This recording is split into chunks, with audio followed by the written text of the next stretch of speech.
Hey everybody, welcome to today's show. My name is Jonathan, as always joined by three of my friends and co-workers here, Al, the Doc, John Beast. What's up, guys? How's everyone doing? Good.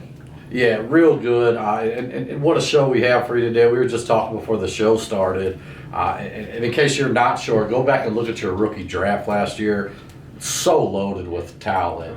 So we actually want to redo the first round. We're actually going to redo the first 16 picks of this draft. Before we do, MastersFantasyFootballLeagues.com, over 600 dynasty leagues and counting. Actually filling up one this week. If you want to start into a fresh dynasty, MastersFantasyFootballLeagues.com. Let's jump right into this though. John Beast, you got the first pick. We're redoing last year's rookie draft. Who you taking, man? Hey, this is an easy pick for me. It's the only pick in this draft that was easy, was Justin Jefferson. It was a simple, easy pick. The guy had an absolutely elite season. Probably maybe other than Randy Moss, maybe the best rookie season wide receiver ever.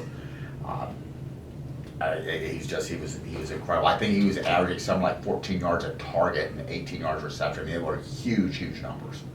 Yeah, and shocking because I don't think I seen a single one last year where he went one. No, I was thinking, I think his average ATP was 7 or 8, and I even got a throw, and I traded Deshaun Watson for him, and I think I got it. It was like a first round pick, and give me Justin Jefferson, and it was like right for the season. I got him. Wow. Yeah, this was a random draw on who had pick one. I had Jefferson at 1 too, just to let you know. Did anybody else? So I actually went a little crazy. I put Jonathan Taylor at 1 just for fun. Wow. He's my top running back. Obviously, the longevity, the receivers, and the numbers Justin Jefferson put up, I think he's the smart number 1. But just for the fun of it, I put Jonathan Taylor. I really think he's the best running back of this class. I think the end of the season speaks for itself. I think next year is going to be more of the same of what we just saw, and I'll save that for when he gets selected. But Yeah, and I scratched him off as my 1, but looking ahead at this year's draft class, I mean, because of Justin Jefferson, I'm looking at those 2 receivers. yeah, For me at Smith 1 and this Jamar year. Chase. Yeah. I agree. This year coming up, I like the receivers. Yeah, me too. Which I think will be a change of pace from what we've seen. And I think in Masters rookie leagues, we're going to see it quite a bit. Yeah. Actually, really excited for those too. So. Yeah, oh yeah, definitely. So I'm on the clock. Yeah, on the clock, pick 2. So Alec kind of stole my thunder a little bit. Not his fault. But I'm gonna go with Jonathan Taylor. Rocky start to the season. There were some tough discussions had on our podcast about Jonathan Taylor when he was struggling early on. But finished the season very strong. I mean, they're gonna have a better quarterback in there next year, you would assume. And that offensive line is great. They love to run the football. Great situation for Jonathan Taylor, and he finally got to figure it out towards the end of the season. Love that guy. And I think, like Alex said, I think he's the number 1 running back from that class thus far, and it's not even particularly close. It's close. It's kind of close. I want to plug in one more Jonathan Taylor thing because I did say he was number 1 on my list. I just think this is one of the most impressive things to think about. First running back ever in college football history to have 3 2,000-yard seasons, and then he followed that up with a very impressive NFL Combine.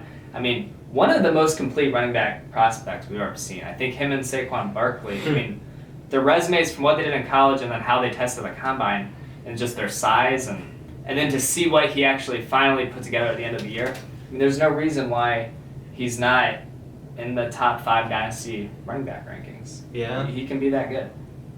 That's fair. Yeah, I got no argument with that.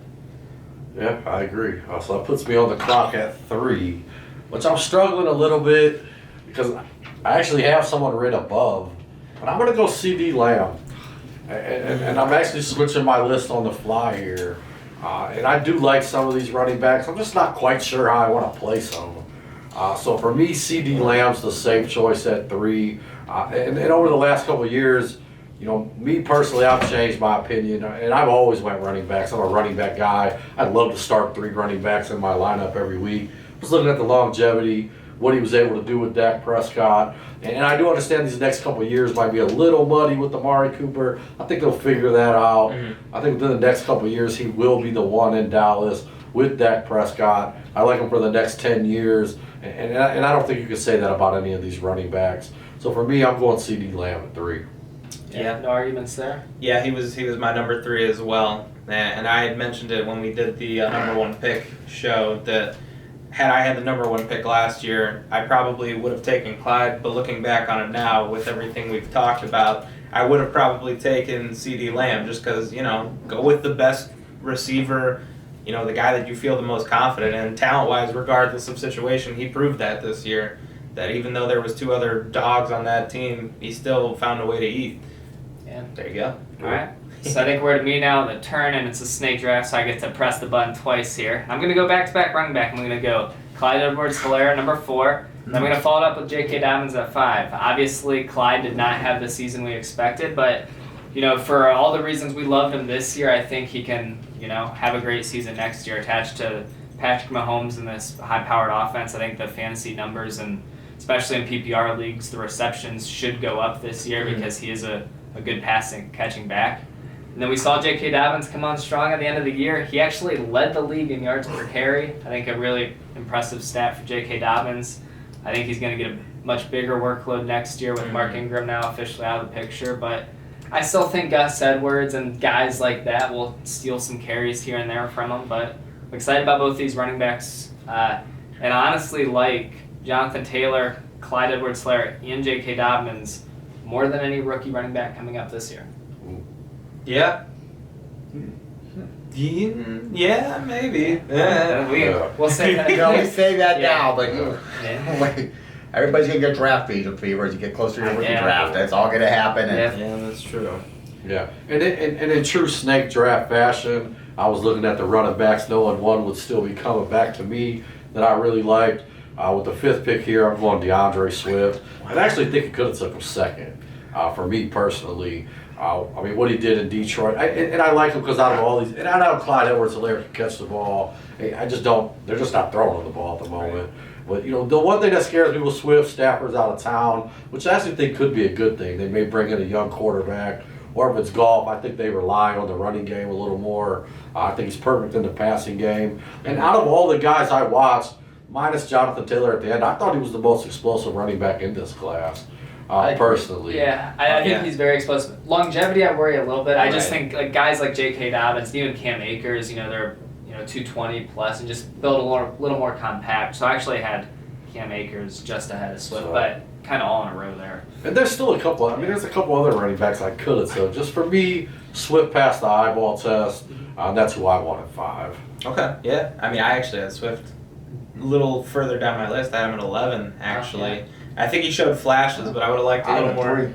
See, I just felt like there were some other guys that did a lot better, and for that reason, I'm going to go with my pick. And I'm honestly kind of surprised he's still here based on how you guys have talked about him all season. But I'm going to go with James Robinson. And he's been a polarizing figure on this podcast, on this show. But based on what he did, I don't see how I honestly don't know how he's here. I know Swift shows more, pop with his runs, more speed, more big playability, but, longevity is a concern for sure. Situations have been a concern too, just, with everything that's happening there. But James Robinson, dude ran for 1,000 yards. No one even knew who he was 8 months ago. So, I really don't have anything else to say about James Robinson. He just produced. He produced. He's got plenty to say. I got nothing to say. We should dedicate a whole show to James Robinson. I feel like we have a few times. Because you guys always say that, how easy is it for, Jacksonville to bring in a second running back that's just going to be better than James Robinson. I just don't think that's the case with Swift. Yeah, and I agree with that wholeheartedly. I'm just kind of basing it off of, what we saw.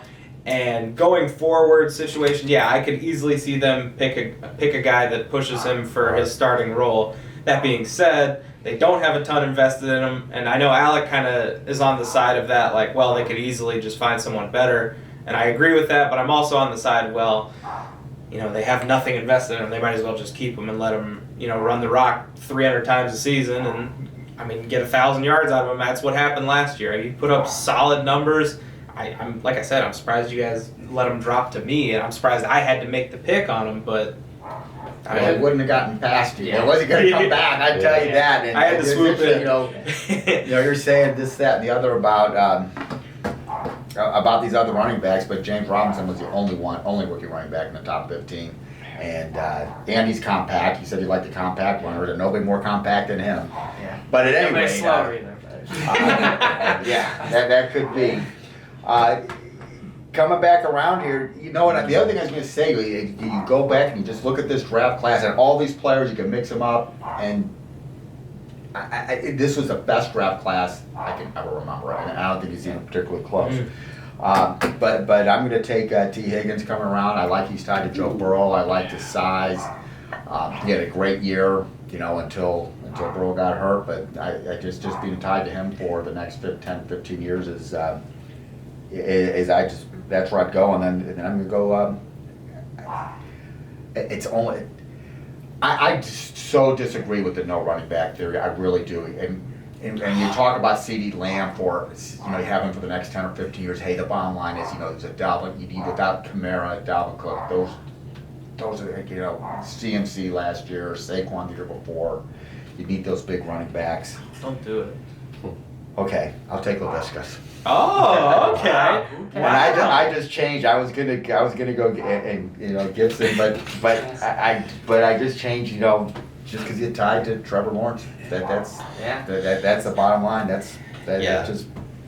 That is definitely huge. I feel like LaVisca is. So I got 3 wide receivers. Yeah, Unbelievable. Justin Jefferson, Higgins, and LaVisca Chenault. Well, I have 2 running backs, and I'm about to add a third, and I'm going to go with Antonio Gibson. There's a lot of question marks about Antonio Gibson, just because he never really played running back a whole lot. Like, he took some snaps, but predominantly receiver, and then he came in. And, he didn't really get a whole lot at the start. And then, there just hit a point where he just went nuts, like every week. Just great production. You could tell he got more and more comfortable as the year went on. The dude just looked electric. Anybody that was sitting around with a food coma watching that Cowboys game, he was absolutely incredible. Incredible. He showed you everything he can do. He can catch the ball. He's got a pretty elite speed and size. 6'2", 220. You can't really ask for much more. And he runs with a lot of edge to him. I really like this dude. And honestly, I think if we made this list a year from now, I think he's going to be higher than some of these other guys. I think he's just going to keep getting better and better and better as he gets more comfortable in position. To build onto that, my pro player comp for him when he was coming out of college was David Johnson. Following David Johnson's career path, he might be the number 1 player in fantasy next year because David Johnson's year 2 in the league set the league on fire, kind of redefined these running backs who can 6'2", 220 can run and catch. Le'Veon Bell was doing it before, but yeah, Antonio Gibson has a very high ceiling. And I feel like he doesn't get enough pub or credit. Right, it's kind of strange. Washington. Yeah, it's weird. Like a guy that looked that good, during the season, and I think he had a lot of injuries towards the end of the year too, so that could have factored in when some of these other guys like Jonathan Taylor really had big games. But I don't know how you deny him. He was really, really, really good, and he's only going to get better. Even with the Kissick looking as good as he did. I do know there's a lot of Gibson owners praying that he doesn't go the David Johnson route. Yeah. Just for that one season. Right. Yeah. Right. But I think it was really injuries that derailed David Johnson's greatness. I agree. Yeah. I'm just thinking, right. we just don't want him to follow that path. Just imagine how helpful it's going to be, too, when they get a quarterback in there that's not Haskins or Alex Smith who can actually be a threat, and that opens up the running lanes even more for him. All right. It's kind of funny that my first 10 picks are all gone. Wow. All right, so it's on me with pick 11. And actually, prior to the show, we didn't even have this guy in our top 12. Oh, you're stealing my thunder here. Yeah, well, when you're on the clock, you got to make decisions. So I pick 11. I'm going Cam Akers. Ooh. I just think, he came on really strong at the end of the season, took over that role. I think we had a unique off season last year where no training camp. So I think all those things hurt Cam Akers. Darrell Henderson, Malcolm Brown. I think you pretty much expect them to be phased out next year. To some extent, I think it's Cam Akers' job. Yeah. I think with Stafford there, that's going to help out quite a bit too. So for me, it's Cam Akers at 11, and pretty easy for me. Yeah, that was who I was going to pick. You told me before the show. I don't get to pick him there. Yeah. Keep him on his toes. Yeah. Yeah. The second time you change your pick. Yeah. There you go. Hey, I like it. I just want to say, before we did this show, when I set it up this morning. I said, you got to stay true to your big board going in, and here the commission is just making his own rules on the fly. But that's all right. That's all right. So I guess I'm on the clock on the turn, and since Cam Akers is off the board, I'll go with Brianna Nyuk, which John was just saying how incredible this draft class was. I think Ayuk's a great example. It's just so easy to forget him because of how good of a class it was. But I mean, he was averaging more points per game than CeeDee Lamb was. Obviously, Justin Jefferson had more. And I remember at midpoint in the year just seeing stats of his points per game window just up there with some of the greats. It was going up. I think 20, 25. Right. Crazy. And then he had an injury or two, and then was also missed a game or two on the COVID list. So really, had the injuries and COVID not happened, he could have put even a better rookie year together. So I think that's maybe an opportunity to go buy him because he could have been better than he was, and he was phenomenal. So I like the ceiling for him and long-term outlook. Kind of interesting. That's a 12th pick, so that would be the end of the first round. We're going to do one more, so we're all going to pick twice. But I just thought it was strange that we had 2 elite quarterbacks come out last year on Burrow and Herbert. So they're still both sitting there. Perfect segue into my next pick on the turn, which number 9. So Ayuk was 8 on my list, and Herbert was 9. So take the first quarterback off the board, which is funny. A year ago, obviously Joe Burrow was the 1.1 in the real draft, and everyone would have assumed he'd be the top rookie quarterback, but Herbert lit the league on fire, and Burrow suffered an unfortunate injury, but I like Herbert's fantasy football. If Burrow hadn't got hurt, I still think from a fantasy perspective, I'd go Herbert, just because rushing upside, I think a little more, and just I don't want to say better weapons, but they both have decent weapons. But I'm going Herbert. Yeah, at this point. Yeah. So what's all me for third? Is it pick 13? Yeah. 14 actually. Which is crazy. You just want to. Yeah. I mean, I'm looking at this list. There's a lot of really good football players out here. I'm even looking at the guy I think could be a first-round pick in redrafts next year at running back. I'm not going to pick him for my next pick. I do think it's possible, though. I know what you're saying. And I'm looking who I want to go here. Don't do it. And I know he didn't have the greatest season, and he's not actually on my big board of this order either. I'm switching it up. I'm sorry. I'm going Jerry Jeudy here. And I know he didn't have the greatest season. I'm on record saying I'm looking at the 2 best rookie wide receivers last year. It's going to be Jefferson and CeeDee Lamb. I've said it over. I do think both of them benefited from having a true number 1 on their team, Amari Cooper, Thielen. I think he's going to benefit from having Cortland Sutton on his team. And I'm going back to rookie drafts. I mean, constantly I see him at 4 and 5. And here's a guy I'm getting in the second round now. I'm just going to hold it out. He didn't have the greatest rookie season. I think Jerry Jeudy will be back. That's my pick. I like it. I like it too. So with my last pick, I'm going to go with my guy. I got to go with him. Chase Claypool. I mean, there's not a whole lot to say about him. I mean, he was just as good, if not better, than what I expected from him. And there's an opportunity for him to get even more targets next year if Juju ends up leaving town. I mean, I think he's a great compliment for Deontay Johnson, too. And I think when they want to, they used him in a lot of different ways. You saw it a few times where he was getting, end arounds and, quick, just a bunch of different ways they're being creative with his athleticism. And obviously, he's a huge jump ball threat, which we've seen. I think the Steelers have to do a little better job of being creative with him going forward, too, because I feel like his best games, they were doing a lot of different stuff with them, and then they just kind of stopped from there on out. And I don't know if that's a Big Ben thing or whatever, but I mean, sky's the limit for Chase Claypool. There's going to be some changes in Pittsburgh at the quarterback position. Maybe Juju leaves too, so it'll look a little different. But I think his talent's going to carry through. And honestly, I'm kind of surprised he's still here. I expected him to go top 12 in this draft, but I mean, again, it's so deep. And it was close. I almost went Claypool. I had Claypool. If JK was following the rules, he would be gone. I know. That's why I was worried. I saw his big board. I was like, no. One more thing with Claypool. I just want to say, I think you could make a case he's got the highest ceiling potentially out of any of these receivers. I mean, what Justin Jefferson did was phenomenal. I love CD's ceiling as well. But I mean, Claypool just looks different than anyone else. He does.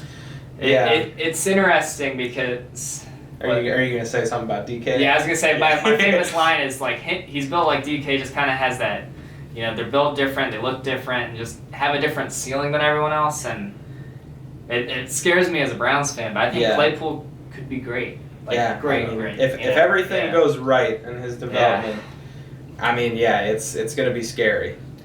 This is the craziest thing. So this is the 16th pick. Yep. I want you to know that. So if you take these 16 players and a kicker and a defense, you have and 2 random tight ends. You have a playoff team, probably a team that would be favored from one draft. I believe it. Wow.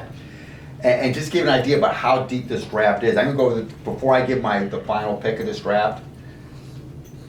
I'm not taking Joe Burrow. I'm not taking Jalen Reagor. I'm not taking Anthony McFarland. I'm not taking Tua. I'm not taking Denzel Mims. Okay. I'm not taking Michael Pittman. These guys are all still there. And the guy I'm going to take very well could be, and would be in the top 4 if Aaron Jones doesn't sign with the Packers. I'm taking A.J. Dillon. But if Aaron Jones isn't there, A.J. Dillon's probably second round pick next year in your redraft. Yeah, I said first, but possibly early second. That's what I was talking about. Next, I have a question for you guys about A.J. Dillon. On your Sorcerer series, he was looking through some 10 leagues. We found A.J. Dillon as a free agent in one of these leagues. Oh my gosh. Aaron Jones leaves. Jamal Williams leaves. You're in the rookie draft next year. I don't care where any of these guys go. Where do you consider taking A.J. Dillon in that league? Aaron Jones is gone? He's gone. 1.2. No. I got to take Jamar Chase. He'd be the first back. I'd consider him at 1.1. The first back off the board. He's we found him a free agent in a few leagues. I'd say like 1.5 for me, I think. It's got to be top 3. And I saw Anthony McFarland in all kinds of leagues. And I think Evans. All kinds of guys. I'd take A.J. Dillon as the first running back. I think the only 2 I'd take over him in that scenario would be Smith and Chase. Regardless of destination, you take those, Well, I mean, if you're going running back, I just think it's crazy. We found a guy on a free agent that could be the 1.1. Yeah, in leagues next year. Yeah, very, very well could be. It's similar to the, we've seen running backs in Green Bay the last couple of years since LaFleur got there. I mean, it's one of the best situations to be in if you're a running back. I mean, Aaron Jones, Jamal Williams, it doesn't matter. Whoever's in there, they produce. And, it's similar to how we said, whoever goes to the Chiefs. I get so mad sometimes watching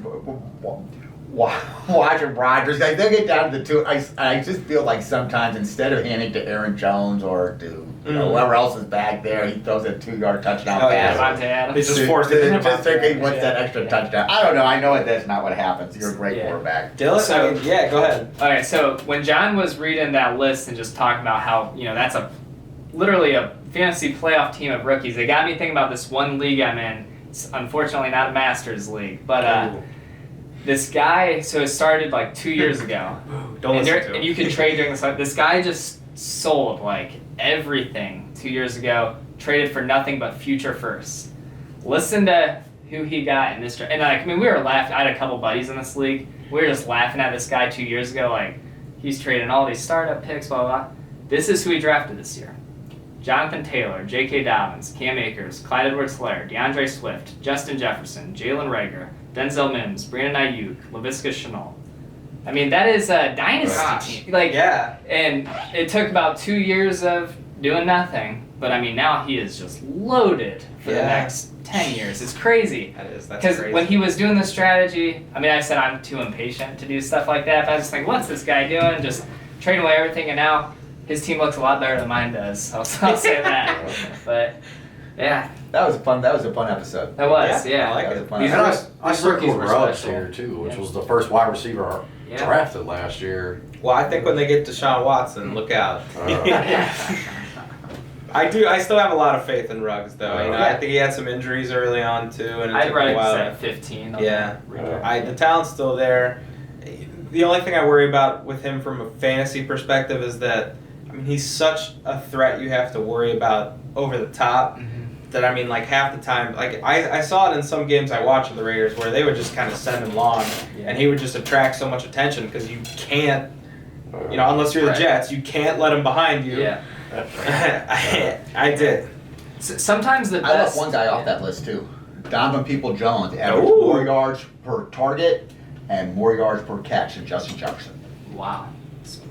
Yeah, obviously Yeah. much smaller sample size, but yeah. Yeah, much smaller. Yeah, It's only 20 targets. Yeah. But yeah, that's interesting. Yeah, wow, that is interesting. Yeah.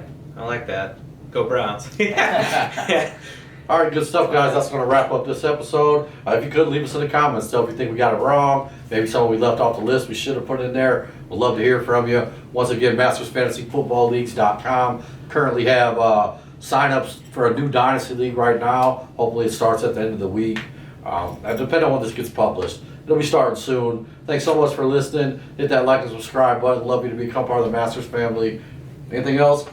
Thanks for listening. Thanks for listening. Yeah. Good job today, guys. Let's roll. Bam.